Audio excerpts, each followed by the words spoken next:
महापालिका निवडणुकीचा अर्ज दाखल करण्याचे खाते उघडले. पहिला उमेदवारी अर्ज दाखल. वॉर्ड 4 मधून सुमित कांबळे यांनी अपक्षासह पक्षाकडून इच्छुक उमेदवारी अर्ज दाखल केला. सांगली, मिरज व कुपवाड शहर महानगरपालिका निवडणुकीची अर्ज भरण्याची प्रक्रिया दिनांक 23 डिसेंबरपासून सुरू झाली आहे.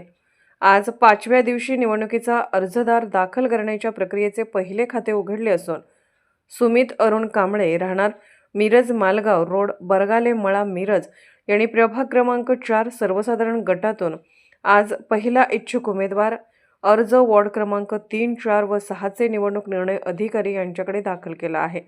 मिरज बालगंधर्व नाट्यगृह येथे वॉर्ड क्रमांक 5, 7, 20 आणि महापालिका मिरज विभागीय कार्यालय या ठिकाणी 3, 4, 6 वॉर्डातील इच्छुक उमेदवारांचे अर्ज स्वीकारण्यासाठी निवडणूक निर्णय अधिकारी यांची नेमणूक केली आहे. माहिती तसेच महाविकास आघाडी घटक पक्षाकडून अद्याप उमेदवारांची यादी फायनल झाली नसल्याने सगळे उमेदवार गॅसवर आहेत. आज 5व्या दिवशी पहिला इच्छुक उमेदवार अर्ज दाखल करून अर्ज भरण्याच्या प्रक्रियेला सुरुवात केली आहे.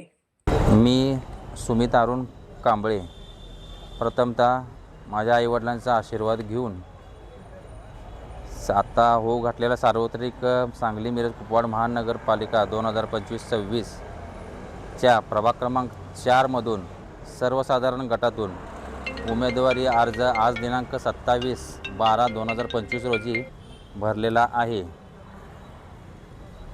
मी आज अर्ज भरत असताना अपक्ष अर्ज भरलेला आहे, परंतु मी पक्षांमध्ये मागणीसुद्धा केलेली आहे उमेदवारीसाठी. निवडणुकीत उतरायचं कारण एवढंच आहे की आमचा प्रभाग क्रमांक 4 हा इतका मोठा आहे, जवळपास प्रभाग फिरायला 4 किलोमीटर आहे, पण उमेदवारी फक्त अर्ध्या किलोमीटरच्या लोकांना मिळते. पण 3.5 किलोमीटर अंतर जो आहे आमच्या वार्डाचा, त्या भागातल्या लोकांना उमेदवारी ही मिळत नाही. त्या 3.5 किलोमीटर लोकांचा एक आवाज म्हणून, एक नेतृत्व म्हणून मी आज उमेदवारी अर्ज सगळ्यांच्या जनतेच्या वतीनं उमेदवारी अर्ज भरलेला आहे, जनतेच्या पाठिंब्यानं भरलेला आहे. आज माझे उमेदवारी भरायचं कारणच हे आहे की मी आता जसं सांगितलं आहे की 3.5 किलोमीटर भाग आमचा विकसित होत नाही आहे. फक्त लाईट पाणी रस्ते म्हणजे विकास नव्हे, आणि लाईट पाणी ड्रेनेज व्यवस्था ही पूर्णपणे मोडकळीस आलेली आहे. आमच्या भागात दुर्लक्षित झालेलं आहे.